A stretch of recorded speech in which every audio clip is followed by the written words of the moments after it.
No matter what, these are things you should not share with anyone if you want to ensure that your life is peaceful and happy. First, ladies, never talk about how capable your husband is. Your husband might be very talented. Your husband might be very skilled. He might be incredibly smart. He might know how to do the grocery shopping. He's handy with this. He's clever with that. Look, that's your own private joy.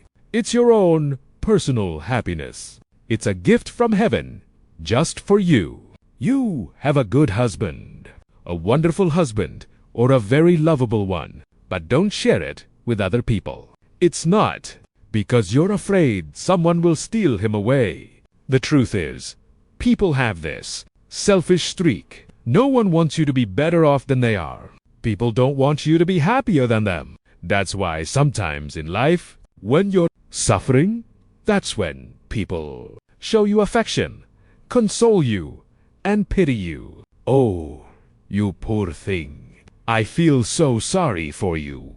But if you share too much about your happiness, oh, he's wonderful. I'm so lucky. My husband is tall, well-built, strong, and well-endowed, and he even makes good money, and so on. Well, other people won't be happy for you. They might just be muttering to themselves, "She's just showing off." I bet that's not even true. She's probably making it up, not telling the truth. So what's the point of sharing, then? Just keep it to yourself. Keep it private, okay? Whether it's good or whether it's bad. He's your husband, after all. Our elders used to say, his shame is your shame. So if you air his dirty laundry, people will just say that birds of a feather flock together. Her husband is that awful, and she still married him. That just proves she's no good herself. Model or whatever, right? Isn't that foolish? Because if I show off my husband's good qualities, his strengths, people will also be unhappy out of jealousy. And if I cover up his flaws, it just proves I'm not that great either. That's why everything related to my husband's abilities, I don't share with anyone at all. The people who know, they already know. For example, his parents and his own siblings in the family, or maybe his close friends. They already know. And for people who aren't involved, they don't need to know. Okay? All right. Let me repeat the first rule. Never share anything about your husband's abilities with anyone. The second thing you ladies need to keep in mind is this.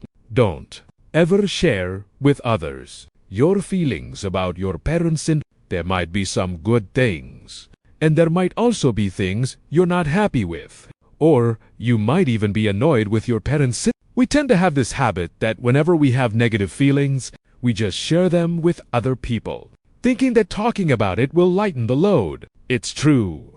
In many cases, share pain does feel lighter. Stories related to work, related to the kids, related to yourself personally. I've been so down lately because I suddenly gained weight. I haven't even been eating much. I don't know if it's my age or what, but I gained weight from just drinking a glass of cold water. And I only eat a few vegetables at each meal and still gain weight. Oh, sharing things like that is fine, but don't drag your parents-in-law into it. Isn't it just awful? I don't understand how in the world, on this very earth, there could be a mother-in-law as wicked as this one. No matter what I do, she's never satisfied.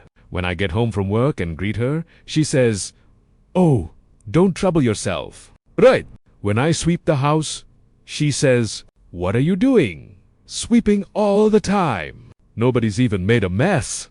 So why are you sweeping?" If I don't sweep the house, she says, "You treat this house like a motel. You just come and go like it's not even your home. And you push all the work onto other people. No matter what I do, she's never happy." And then there's my father-in-law. Oh my God, they're a perfect match.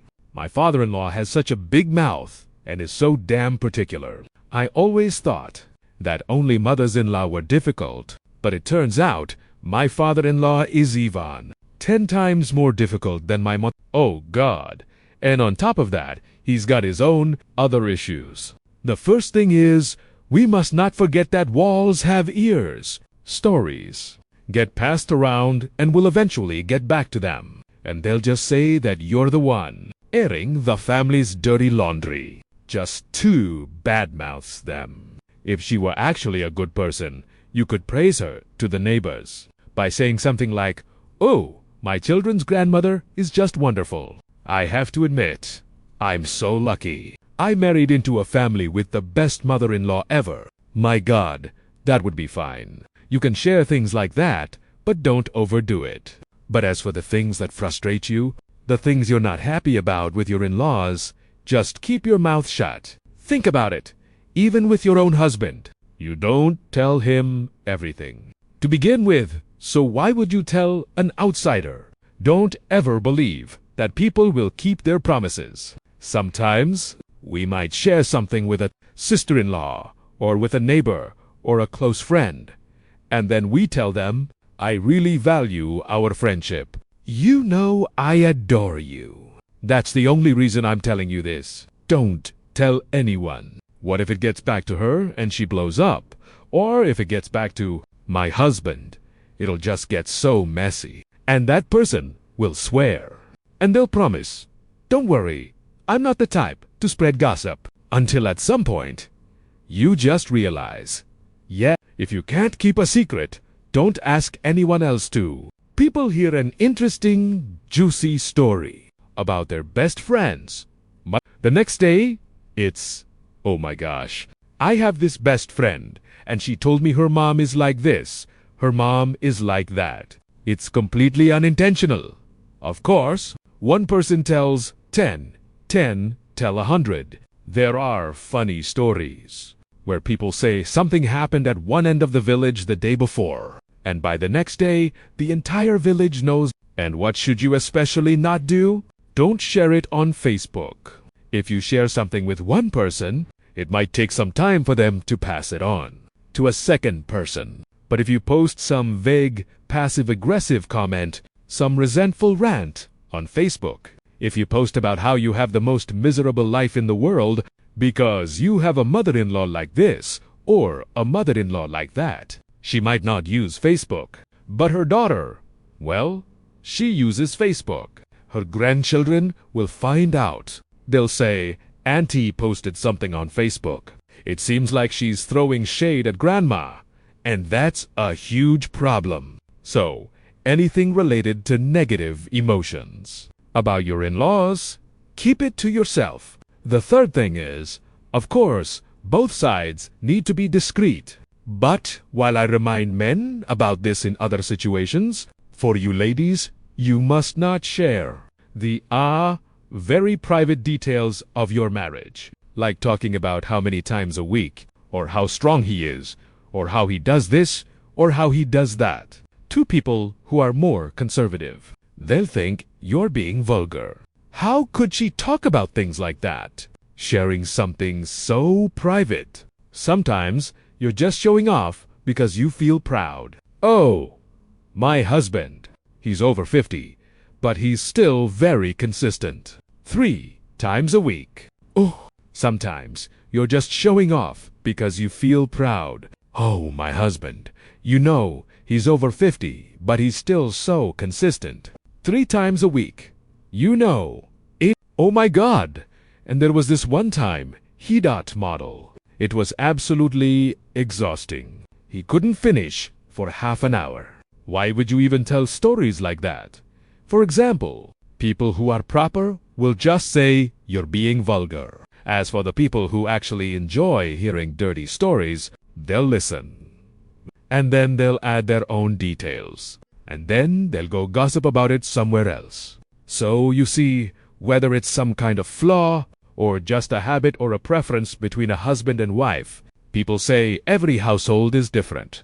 There are some couples, you know, who have a habit of not making love at night.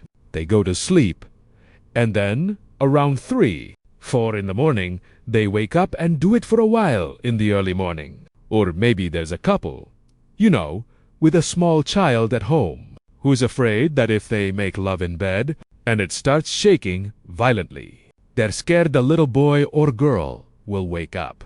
So they pull each other down onto the floor to do it. The next day, they go to the office or meet someone and brag all about it. You know, yesterday, he was so worried, he pulled me down onto the floor. Or we did it in the kitchen. Or we did it in the bathtub. Those things. Keep them. Keep them. Keep them to yourselves.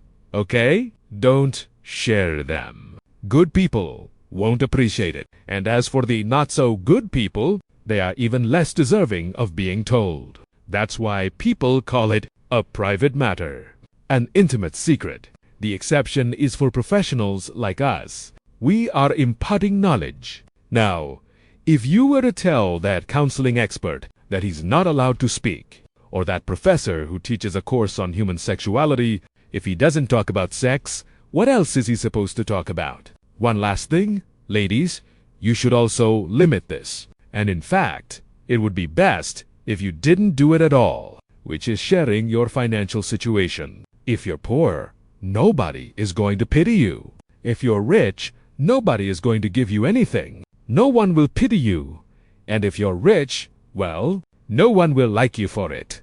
So just don't go around telling everyone your troubles. If you go around complaining about your hardships, people will think, I never asked you for anything. But every time I see you, all you do is complain. And there are cases where, yes, you're truly struggling. For instance, your husband has lost his job. Your older son graduated from college, and now he's working as a Grab driver because he can't find a proper job. The younger one is in the 12th grade. School fees are expensive, and you have to rely on just one person's income. It's a genuinely difficult situation. But what's the use of complaining? People will just think you're pretending to be poor and miserable. On the other hand, if your family is well-off or wealthy, don't go showing it off either. Oh, my family has nothing but money. We're drowning in it. My husband gets this bonus and that payout every month. And every now and then, he just throws a stack of cash at me and says, spend it on whatever you want. One time, he even yelled at me. He said, you have one job, to spend money, and you can't even do that, right? You still haven't spent that 100 million I gave you? Sometimes you're just chatting, saying things for fun, but other people will secretly think you're just a braggart, making things up. Remember, if you're poor, you can't just beg from people, and if you're rich, you're not just giving it all away. So, you know your own family's financial situation best. If you're poor, try to encourage each other to work hard and improve things. Work your main job. Work side jobs extra hours. Work at night. Get a new job. No, actually, in this day and age, only lazy people are jobless. Because if you just use your head a little, there are plenty of opportunities to earn money. If you can't make billions, you can make a few 100,000 a day, up to 1 million. Through your own hard work. And there's absolutely nothing wrong with that.